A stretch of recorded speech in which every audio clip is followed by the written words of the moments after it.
get ready to throw down. What is up, everybody? Sales Throwdown. We are back again. We are talking about how do you handle the stigma in sales, right? Because I think everybody knows that salespeople are not the most loved class of people on the planet. You know, I mean, even us, we talk about the bad sales things that we have to deal with whenever we're, you know, networking and talking and doing our things. And so we wanted to kind of touch base on this because right now, you know, a lot of people have their walls up, and I think that some of that stigma is showing through more as desperation starts to like pile up with the end of the year and stuff like that. So we kind of wanted to touch base on this again and go a little bit deeper about how do you handle that? How do you wear it? How do you talk about it, right? If at all. So, and I think that Al and Nan have got some of the hardest like reputations as far as like being salespeople. Like everybody knows about medical device and pharmaceutical sales, and everybody has opinions about them and stuff like that. So I'm curious for you guys, how often does that show up, and what kind of form does it take? How do you handle it? So for me, I find that initially, you know, the first impression is how people are influenced, what they see of you, right? So you walk in. If you're walking in and you tell them you're a salesperson, then of course they're just like, oh man, you know, and they just kind of back off until you've gained their respect, showed your value. They're not going to think great of you. I mean, I'm afraid that's just the way it is. Now, with Dr. Daniel, it's probably a little bit different because he gets to say, but he never does he? I mean, I guess I shouldn't say that, but you know, he has a little more validity than just being this little silly girl walking in as a salesperson. But I do think my first impression with someone is highly important. So I'm going to go in positive. I'm going to say something nice, as genuine as possible. You know, you don't want to go in there just with a bunch of BS, but I think the first impression is huge. Positive. And I know I feel like I'm a broken record because I say it, I think probably every podcast, but it's just the truth. You are perceived with what people see initially and then what they hear. So I think it's really important to be cognitive of what comes out of your mouth and what they are seeing as you walk in. And I remember working with Al, and one of the hospitals that we were doing a lot of work in changed the scrubs for reps. And before that, we got to wear these blue ones that you see Al in most of these episodes. And then all of a sudden we come in and they had given us these like shit brown ones that look like you're an inmate in a prison. And on the back across the shoulders, it just says vendor in the biggest annoying letters ever. And it was just so weird. You were a vendor 001246, like a prisoner. And they used, okay, here's the deal. And they used to preach, do not wear these outside of the hospital. And you're like, who the F would ever wear this anywhere? But I mean, we're being forced into them. I made such a shit show out of this because I was just like, literally, I'm in brown. I should be cooking at Bonanza. How do you want your meat, right? It's the proctologist scrubs. Yeah, exactly. We're the turd. Yeah, it's the turd squad, right? Yeah. Oh, by the way, that hospital has they've either somebody threw them all out. They've gone back to where you pretty much wear blue scrubs like everybody else now. So, but to Nan's point, one of the things that I think, and to the point of the conversation about the stigma behind being a sales individual, I think the key quality here that separates you from the crowd is don't fall into the negative habits that we all know that exist in our industries as far as sales, right? And be your honest self whenever you go in front of anybody. Case in point, in our business, the receptionist is not the decision maker. She's the gatekeeper. You got to use your tact with the gatekeeper. And we're not the only industry with gatekeepers, but the gatekeeper's there just to get you scheduled to see the decision maker. Keep it simple, right? Don't wear her out. Become an asset to her as quickly as possible with understanding how busy her day is, understanding how many, small but varied tasks that they end up with. And, putting you to the front of the line comes with a little bit of tact on your part, right? How can you be nice to this person, take a little stress off of her, and show some value that would make her shine, right? Or him shine, whoever happens to be standing there. I mean, truly, I cannot tell you, sorry to interrupt, Al. I cannot tell you how many times I have heard that proverbial gatekeeper say something disparaging about salespeople. And I've never met them, right? So I go in and they have this persona already, they've labeled me already. And just the other day, I think I made mention actually the last week, but the girl was just like, here's my stack of people that have already been in here. And I was just like, change that. Don't be the whiny little salesperson that, well, gosh, and well, at that point, they really don't have any interest in listening to you or hearing about, they definitely don't want to hear a whine. So improve their moment that you're going to be standing in front of them. I know, does that sound like a huge task?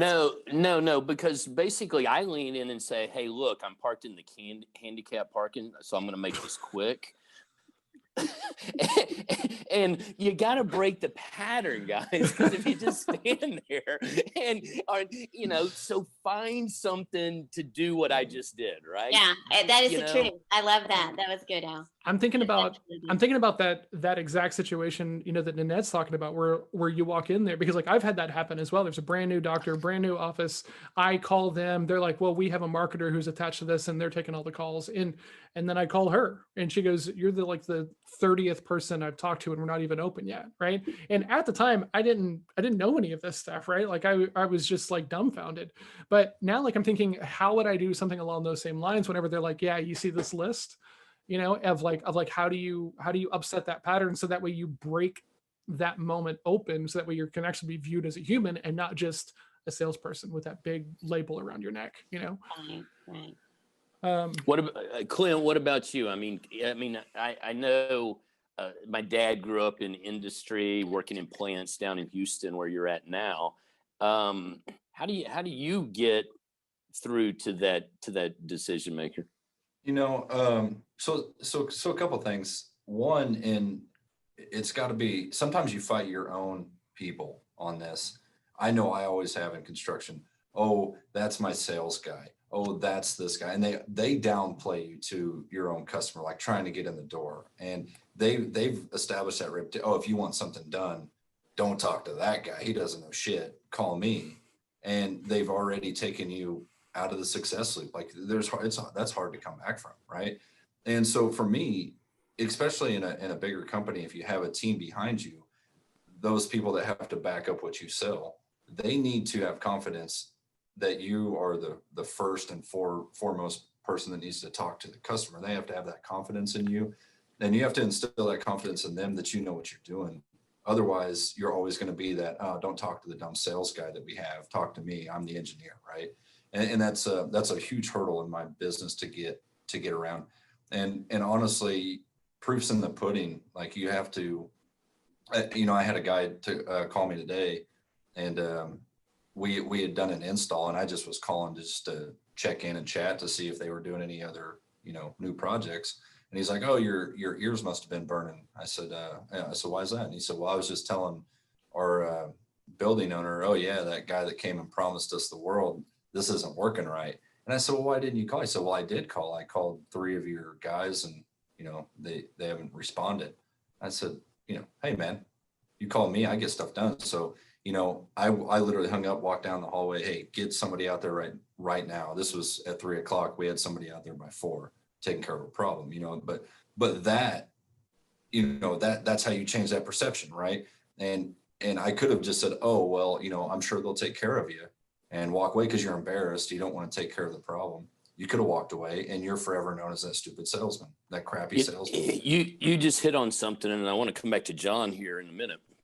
Nan, same thing happened to her today, right? Whenever you, and this goes once you kind of start doing business with an office or a particular entity, in our world, if they have a need, we're filling it or we're finding the person who will fill it for them, right? And so that's when you get the chance to start showing value. So it's kind of a tiered approach, right? Get in there, build some rapport, but then solve a problem for them. And if the problem for the receptionist or the gatekeeper is she's too damn busy, keep it straight and to the point, right? Don't wear her out with a sales pitch right then and there. That's not her job to listen to you babble about your product line, right? She needs to know what you need to accomplish and how she can help you. And sometimes it's just as quick as saying, I was wondering if you could help me. I'm looking to set up an appointment to speak to the person who makes the decision about this. How would I go about doing that? And then shut the F up. Let her tell you something, or throw you out of the clinic, or do something, right? Stop. Stop yourself. You guys are talking about a lot of this on the front end. I'm talking more of it on the back end. But I agree with the back end. They both apply. My thing on the back end is almost every salesperson I know has always said these words or some form of, I'm the guy that you call. If you want this done or you want this problem solved, you call me, man. I take care of you. The problem is they sell the one, right? They don't follow up sale. They don't follow it down the road. They let the job happen. You never hear from the sales guy again. So you set yourself up for failure, or your salespeople in your industry set you up for failure. It's hard to get around. And the only way you can change it is by doing. I just truly believe that you got to get in and sink your teeth in and make a change. You can't just, I mean, you know, to a lot of Nan's points of being positive, one thing you can't do is go in with, oh, well, he thinks I'm a stupid salesman, therefore I am a stupid salesman. Like that's a no-win attitude as well. Exactly. You speak, you know, if you speak that, it's going to happen. Well, that's when you just go back to my Corvette's in the handicap park running, you know, sorry, I'm late for a flight. I'm going out to Tahiti tonight because, we're just doing some stuff out there. By the way, and I mean, part of it is, are you confident enough in yourself to actually be a salesman? Because if you're not, shit, somebody else is hiring. Get moving. Get moving. If you don't want to be a salesman, send your business my way. I love it. Sorry. I mean, if you don't like it, don't do it. Right. I have a lot to say on this topic. So that's the very first thing is that are you confident enough in what you do that you can kind of stand up in the face of adversity, right? Because someone's going to bag on you, someone's going to make a comment, someone's going to tell you no, someone is going to have like some sort of negative opinion about you. And I remember I was struggling with this a long time ago, and I was talking to Jeff about it, my business partner in the website company, and I was like, man, I'm just struggling, and he was like, why? And I was just talking about how like it just seemed impossible to do it, and that I was too reliant on techniques and not really just like trying to be a human in the moment. And he was like, man, even if you use every technique that but you're using it with the right intention, right? You're asking them questions, you're allowing them to be in charge of it, you're making them part of the conversation. It's a collaborative conversation as opposed to a lot of pressure and a lot of assumptions and a lot of things that bad people do. He goes, you're setting them up to have one of the best sales conversations they're ever going to have. And that shifted it for me. I was like, oh, right. And so then I stopped being as concerned about how people were going to feel when they got off the phone, because like I knew that my intentions were where I needed them to be. Right. Yeah. And I think that is super important. Like, I don't think anybody, even the most cliched salesperson on the planet, is going to last very long if they're aware of the fact that they're just like shoving people into products and services without good fit and stuff like that. Like, I've never known anybody to be that underhanded. So John, was most of this just your head trash that you had to get around? It kind of came from a conversation with a friend of mine, because I was working with a coach and was working with Jeff and, coming up, working on everything, and was drinking the Kool-Aid a little too hard, and was talking with a friend of mine who was also a business owner and was like, oh man, this stuff's awesome, blah, blah, blah. And he goes, what if everybody sold the same way that you did? And they bought in, and they like, wouldn't you need to go do something else then, so that way you could once again still be different from everybody else? And then I was kind of hung up on that for a little bit. And then it's still the best intention, right? Like, my intention is to have a really rock solid conversation with you. You have the full ability to tell me no at any point in the conversation. And I might have to tell you no, because if this doesn't work, I'm going to tell you, because it's just not worth it otherwise, And when you like really own that and do it well, I think it just resonates. But it's really hard to do it well if you don't mean it, right? Like I can remember very clearly how many times I told people like, hey, we might not be a fit and that's okay at the end of it, and how different it felt after I told someone like, hey, we're not the right ones to help you on this, right? Like my next conversation when I said that, like I felt the weight of it, they felt the weight of it, and then it started to shift, right? And it wasn't just a technique for the sake of doing a technique, it was a technique based upon actual interactions in history. And we learn this stuff, right, from, you know, people that you follow and coaches and, you know, YouTube and Grant Cardone and all these people. But like, you actually have to go out and do it and go through some of this stuff so that way you understand why it's so bad. Like I can't coach anybody how to sell if they've never sold anything before, because they don't see the value in doing it this way, because they've never had the missteps, the pitfalls, the mistakes, you know, because they're like, well, I'm just going to do it this way. Okay, cool. And when you get tired of that, let's talk again, kind of deal. Yeah, and I've even had situations where, you know, I always kind of say it's to be that one phone call, be the guy that can, you know, get stuff done. Always know where you have to draw the line because of your capabilities. So you have to know that hard. That's for sure. But there's been times on construction sites where I've sold the mechanical portion of it, and they say, "Oh yeah, we're struggling to find the electrician. Do you know anybody?" I'm like, "Well, how much is it worth for me to take that off your hands and let me go hire an electrician for this job?" And sorry, the light went out.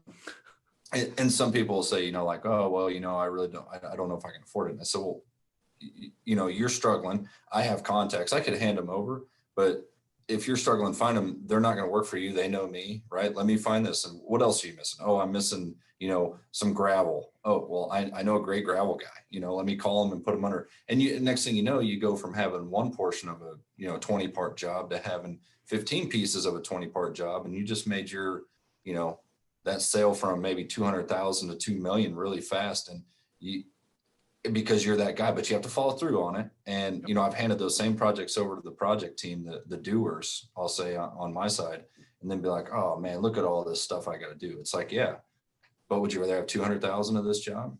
Now we have 2 million. Like it's the juice is worth the squeeze here, right? Like, let's just go get it done. Whatever you need from me, and that's why I said at back of the house, you know, once you make a sale, how they support you, what they do, what they say about you is huge. And only you can create that image for them. Right. Well, and Clint, go ahead, Nan. Well, I was going to say, first, you know, your very first talk with a potential office, or for us, it's offices, is the hardest part. You know, today I had 3 different doctors call needing immediate something done. I did it. And, you know, in my head, I'm going, I love this because I know it's brownie points. I mean, I know it sounds pathetic, but, you know, once you capture a client, your actions, and they better be good, they better be timely. And just like you were talking about, Clint, that's huge. It's so huge. Yeah, and I love that. I had a guy today, actually. There's a lot of things happened today. But there was a guy that called me today and he was like, "Hey, I'm waiting on your guys' bid. It's 3:00. I said, "No, I told you guys 2 weeks ago, I'm not bidding this. There's just, you know, too much competition, too many people bidding it. It's on the street. There's like 19 GCs bidding it. There's just no way. I'm not involved in these kind of jobs." He's like, "Oh man," he's like, "I was counting on you guys." And I said, "Well, sorry, but I mean, I can't put together a $4 million job in an hour. I mean, there's no way." And he's like, "And I don't know what I'm going to do." I said, "That's easy, man." He's like, I said, "There's literally 20 mechanicals in Houston bidding this. I'll give you the phone numbers to people that I think are worthy to do work for you. This is my customer. This is one of my great customers." And he's like, "Really?" And I said, "Yeah, why not? I'm not bidding this for you. I'm not doing this job for you, but I can help you out on this job." Mm-hmm. And so I sent him an email with like 5 sales guys from 5 of the top companies that are our competitors and said, "Hey man, you know, call these guys. They got a number for you." Clint just knocked it out of the park, guys. Know every facet of your process, what you're actually accomplishing for your client, and who your competitors are. And don't be afraid to do what Clint just did. Back out of the equation and then help this guy as a free consultant so that he doesn't get screwed by one of the lesser competitors that you have. Because when you walk into some of the guys that work around us, they're good people. There's nothing wrong with my competitors. They feed their kids. They're decent. We drink beer together. but we still work and try to work against each other, but we see each other in the hallways of these hospitals all the time. Yeah, so I always kind of use that as like, I'm sure in the medical world it's very similar in all worlds of sales.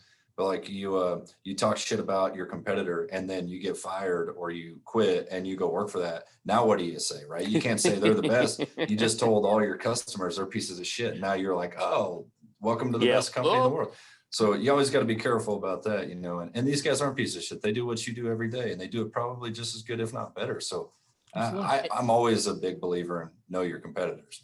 And the other thing is know your capabilities, right? Yep. And Nan and I are kind of in crunch. It's the end of the year. I think we've spoken about this in the past. Deductibles are met. We're trying to, beat COVID by getting these cases into the OR. So we've got a lot of whirlwind. I've got doctors actually calling me, right? Hey, can you get this? Can you get that? And so we've got a lot of action going on. And some of it is, hey, I don't do this, but I literally put a deal together this week that just hit this afternoon before I jumped on here with an old product that, side note, manufactured in Puerto Rico. The hurricane blew it up, was back on the market.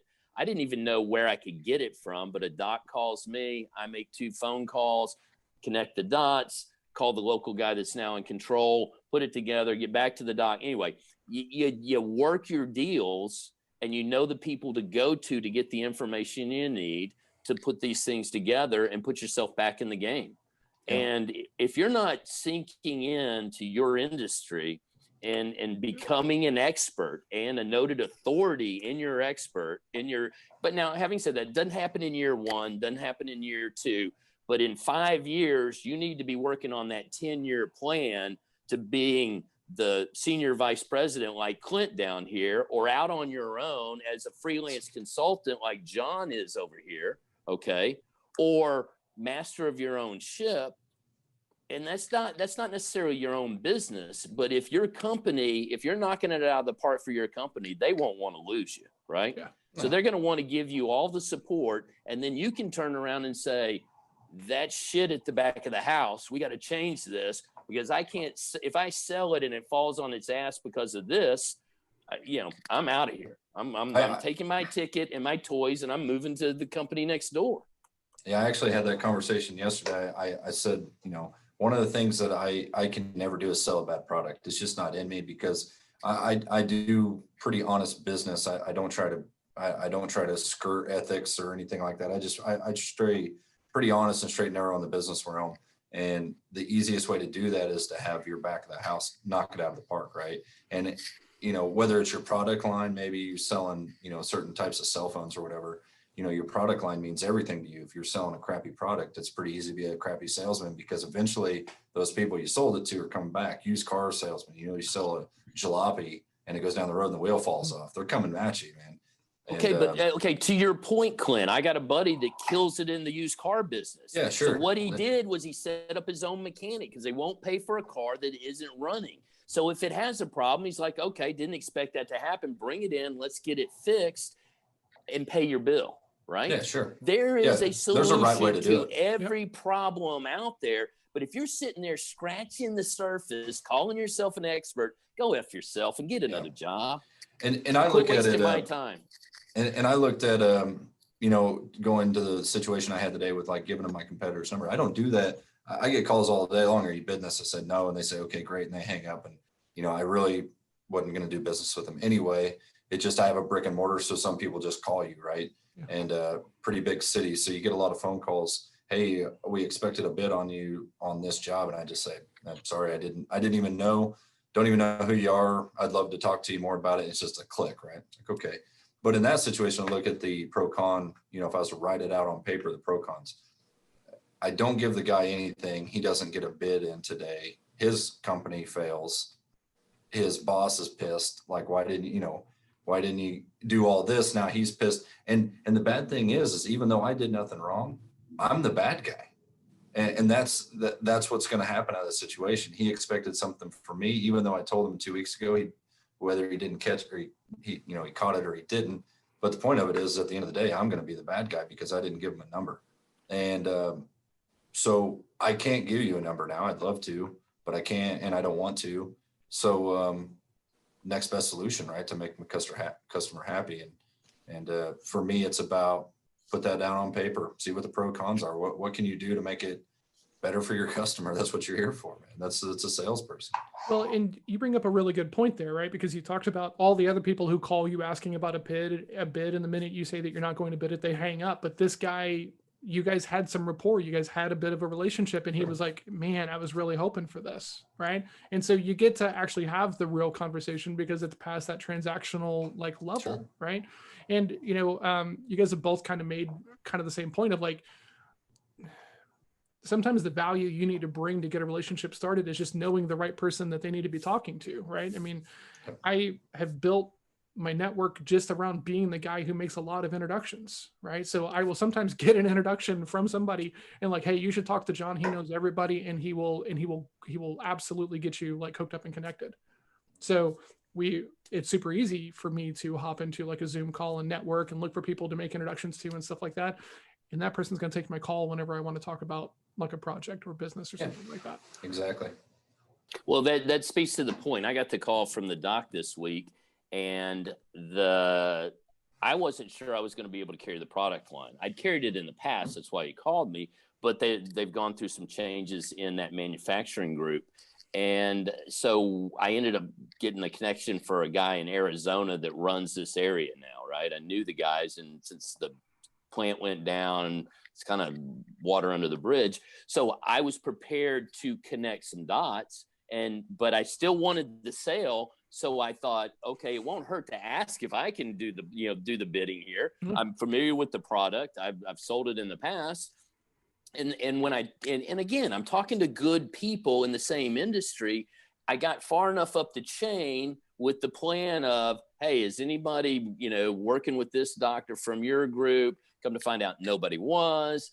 The guy says, send me a list of the guys you'll work with, what the hospitals you work in. And I just got positive, the dominoes started falling. I didn't know how far they would fall, but it was worth the effort, and it ended up in my lap, it appears, right? And the thing that I love about that is like, you decided to ask anyway, right? Like, I mean, yeah. And so there's a big thing in the world that I like work in. It's called white labeling, right? Which is where you partner with somebody else, and it's called white label because they don't put a label on it, so that way you can slap yours on the work, right?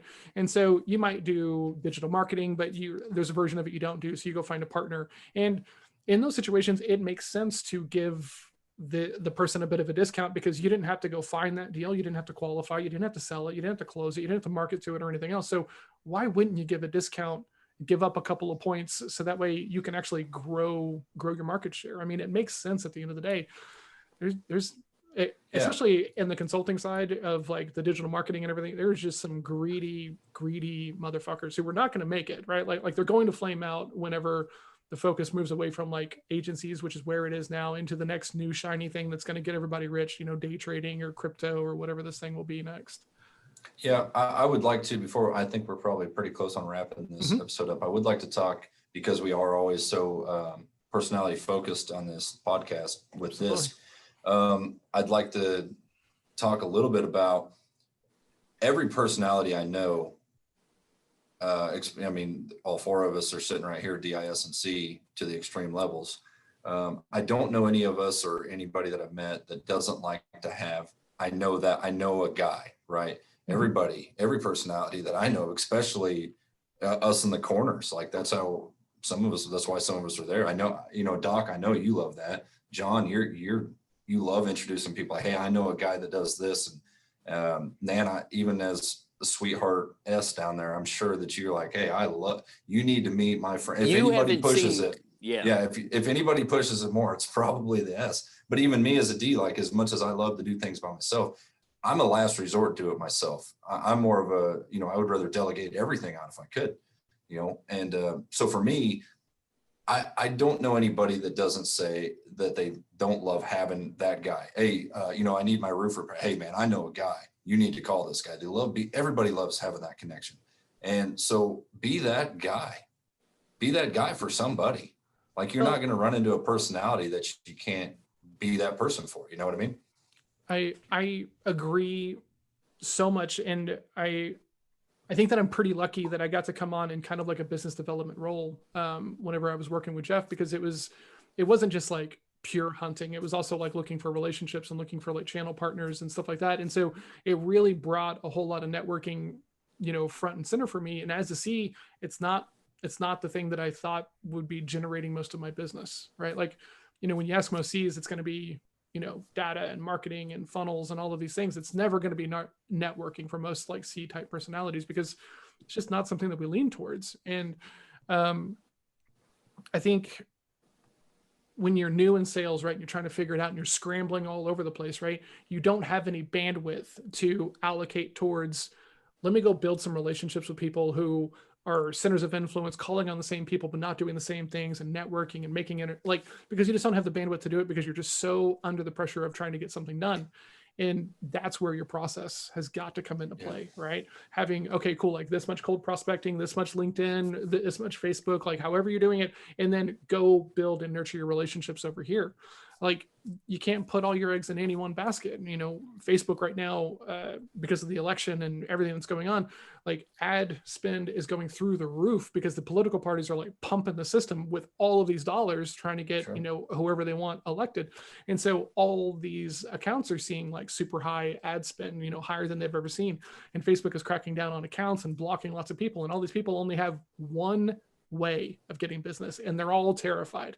It's like, oh, you guys don't actually know how to sell. You don't know how to prospect. You know how to market really well. And that's a skill set that is important.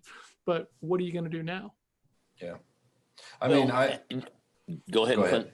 No, go. I was going to say, and we were all there and knew at one time, right? Absolutely. So we make this look like, okay, this happened overnight. No, we persevered. I mean, and we all remember the first thing we really sold for money that we could put in our own bank account. Yeah, I was not doing any of this stuff whenever I was working for Al, right? Like I was full on caught in that scramble of, oh shit, I got to make something happen. Al's going to fire me. Oh shit, something's going to, and I'm working a night job to pay for daycare. Like, and I just didn't know enough, right? I mean, I'm incredibly thankful that, Al took a shot on me.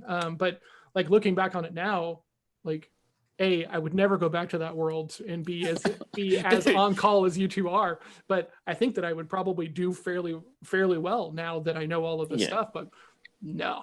Yeah. Like you could give me $125,000 base salary and I still wouldn't go back to that. Wait a second, John. That's because you have options now, right? And there's all we're talking about here is when you first get hired, you got one option: get out there and pound it till you get a door to open, right? Yep. But as more and more doors open, you now have more options. So if this is really something that you sink your teeth into, that it feels good to your heart and soul, stay the endeavor. But if there's a point where you're really like, hey, I gave this my all, then it's time. It doesn't mean, you can go whatever path you want. Don't be afraid to jump ship if it's not for you, because you got to do something you love, or because it doesn't appear like it's work after that. So, just keep that in the back of your mind, that it's a struggle for everybody. The first thing out of the chute. And but there's a shift that happens, right? Like, Al brings up a good point. And the thing that I'm doing mostly now is like, I'm taking salespeople and kind of training them to be better salespeople, so that way they can sell marketing and advertising in these digital marketing agencies. And so I brought on a closer with a guy. The agency owner is like probably a DI, and he's a very high I. And I've been talking about process and scheduling and time blocking and all these things that I do for the people that I work with. And he's struggling because he's an I. He doesn't love some of this, but he gets it and he trusts me. And then there's some differences in the things that he's hearing from me and the things that he's like hearing from, his boss. Right. And I was like, look, this is why I'm here, right? Like, come talk to me about this stuff, but you can't take any of that stuff into the conversations with the owner. You just got to like dial that back and just understand that you guys are different and you need different things. And I'm very different from either one of you, right? So this is where the self-awareness really comes into play, because he's in this spot of like, he needs this job and he wants to do well, and he's a super high I. So he wants his boss to like him and he wants to do a good job. And so he's making himself too available, right? He's answering like text messages and phone calls like when it's family time and stuff, and he's already set agreements. And I'm like, man, that's on you, but you're setting a precedent that's going to be hard to walk back later on, And I think after a while, what happens is we all get used to the complexity of dealing with so many different kinds of people in such like a regular basis, and like the role that we take into that kind of thing. And largely I take it for granted now. Like, I'm like, man, what are you stressed out about? And he goes, well, he's just not complying with the agreements that we made. And I was like, dude, you got to reinforce that. That's not on him. That's on you. Well, John, you speak to, simply put, it's sales intelligence, right? You know, we talk about our emotional intelligence. Well, it takes a minute to gain sales intelligence, right? By usually deciding that whatever your process is or whatever your script is, that it's not working, and that, but it could work, right? If you would do this or change that. So if you're looking, and this speaks to you, John, is the fact that if you have a process and you have analytics, and it speaks to all of us, you can go back then and evaluate what needs to be tweaked, what needs to be changed, and build a better process the next go round. Mm-hmm. So absolutely. I think that's, so let's go around real quick, right? Because, you know, we kind of covered a bunch of topics, but, you know, go around the horn real quick. Let's start with Clint. You know, when you're thinking about the stigma as a D and in construction, how do you deal with it? You know, do you have any tips or advice for anybody who might be newer or a D? Yeah, man, especially speaking to a D, high corner D personality, you the way to think about it, right, is if you have that negative notion in your head that you are, you know, inferior because you're a salesperson, it's going to destroy you, because your personality needs to be the big guy right on the block. And in most industries, the sales guy is, you know, that piece of crap sales guy. It just has that notion in a lot of industries. My thing is there's some really, find the badass winner. If you're new and you're trying to start, find the badass kind of role model in sales, because they're out there in every industry that just kill it. And, you know, they're really, and I'll bet you will be surprised at how much work they actually put in, but they live up to being a salesperson. They love being a salesperson. They'll tell you the first words out of their mouth is, I do sales. I'm in sales. I love it. Love it. And that's the attitude that you have to walk away from. But you can't let, if you're a D, you can't let that get to you that you're less than somebody else because you're in sales. Make it the opposite. Flip the script. Only you can change that. And that's awesome. Al, for eyes or medical realm. yeah, well, from an eye standpoint, you always want to be liked. So it kind of hurts your feelings if you feel like somebody slamming a door in your face. You tend to, internalize that and sometimes take it personally. And it's not on you, right? Most eyes are very likable people, It's that the person just didn't have time for you, or your introduction failed to get you where you needed to get, right? So own that. It's not the gatekeeper's fault, and you're going to usually get your chance to shine.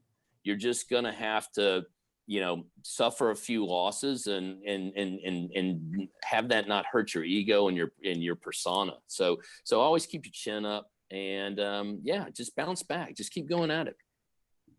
Awesome. Nanette, for S's or for pharmaceutical sales or anything? Oh, I love analogies, and the whole time listening to this conversation, I'm thinking of, you're planting a seed, and that's your very first, the initial call. You're going to plant a seed, and then you need to think of how you're going to water it. You're going to need to put some sunshine on it. I know that sounds probably, of course, an S typical, kind of silliness, but it is a process.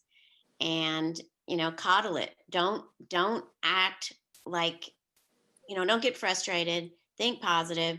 Another thing that I thought of as y'all were talking, I was thinking about that silly Saturday Night Live where the guy would look in the mirror and, say, I'm worth it. And I can, and yeah, it's goofy. I can't stand that, to be absolutely honest. I just didn't even want to watch that. But in actuality, it really is very wise to feed yourself some positive, think about, I can do this. I mean, people just get so freaked out, and then they destroy themselves.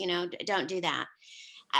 And one more thing that I really, as I listened to our talk today, I thought a really big thing is don't burn bridges. I think, Clint spoke to it. I know I've spoke to it. I think it's really don't burn bridges.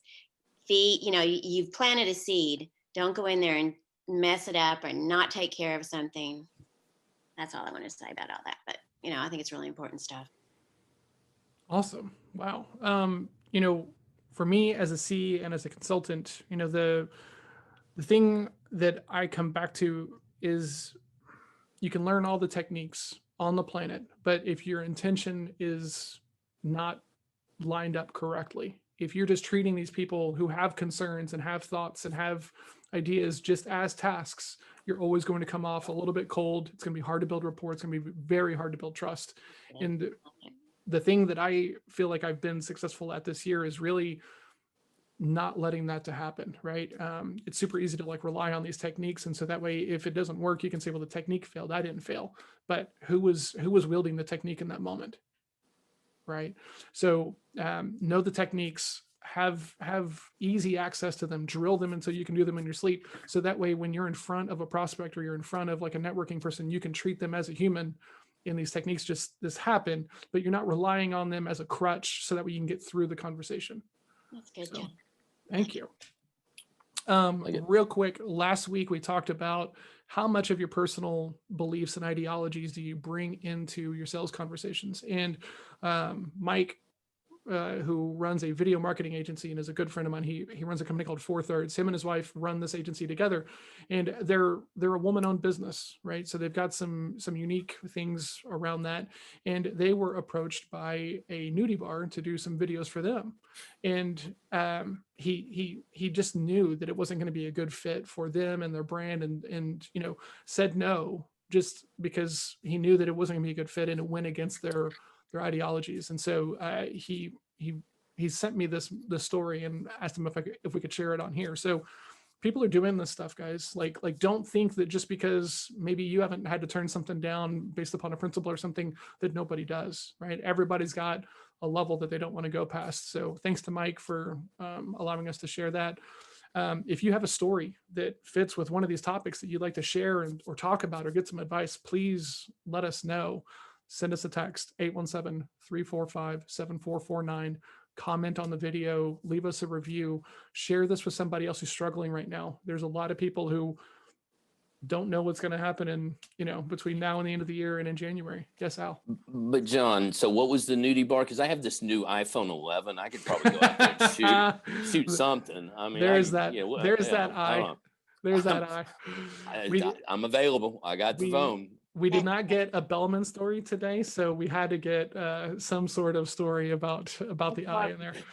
So no, and that's tongue in cheek, guys. Clearly, I support their ability to say no. So yeah, absolutely. So follow us on social media. Everything is at Sales Throwdown. If you have a question or if you want to take the assessment, once again, send us a text. Right, you start improving the minute you own who you are and own the differences between you and the people that you talk to. So. Thanks everybody for tuning in. Have a great week, and we'll see you guys next week. Cheers.